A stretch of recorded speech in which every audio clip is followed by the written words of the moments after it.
A couple things. Number one, Calvin Ridley's money got ridiculous. I talked to an NFL source a few days ago who said that the rest of the NFL is laughing at that contract, that his $50 million guaranteed is second all time to Tyreek Hill. So they didn't go as far as the Titans did. Okay, let's see if they go and trade for a top wide receiver. I think they should do that at some point, and we'll see whether they do that. Now, Snead, you could say, okay, they should do that, the third-round pick and the contract, fine.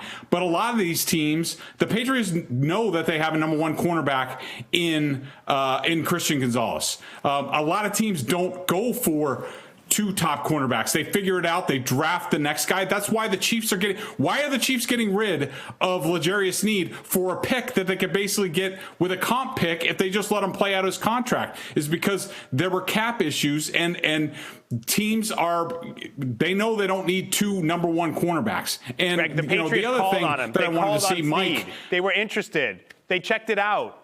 So they called on him. They check on everybody. They're doing their due diligence. But here's the other thing. Mike talks about it like signing these guys, there's no ramifications. Signing a big free agent class, there's nothing wrong because you can just do X, Y, and Z. How'd that work for the Dream Team Eagles? How'd that work for the New England Patriots the past two seasons when half of their signings didn't work out? Right. So there, you can go that route. You better be right, because there are ramifications down the road for your team if it doesn't work out. It's just not a freebie. Yeah, so they spent their face off in 21. In the last 2 years, they've had the most cap space in the league.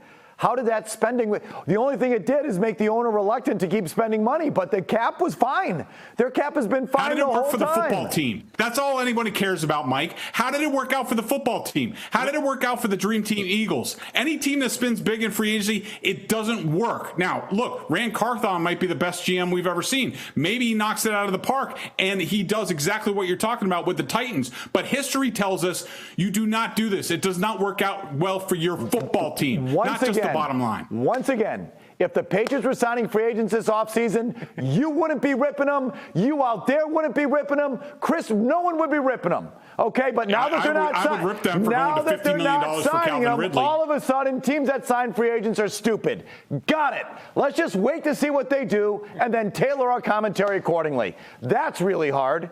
The Patriots won. You think that's what I'm doing, Mike? I've been doing this for over 20 years, been covering the league. You would not think I'm carrying the Patriots water on that? That's a bunch of bull crap. I never would have liked the Calvin Ridley deal. I've said that in print. If they would have done that deal, I would have said it was stupid. I don't think people would be ripping them for signing Calvin Ridley. I don't think all of you who said that was too much money on the backside, we would not have spent a week ripping the Patriots for the Calvin Ridley contract. We would not have. I would have. I know I would have. $50 million, the most guaranteed ever to a wide receiver except Tyreek Hill. That's absurd. He's 30. He's had mental health issues. He's been busted for a year for gambling. Like, come on, let's be serious.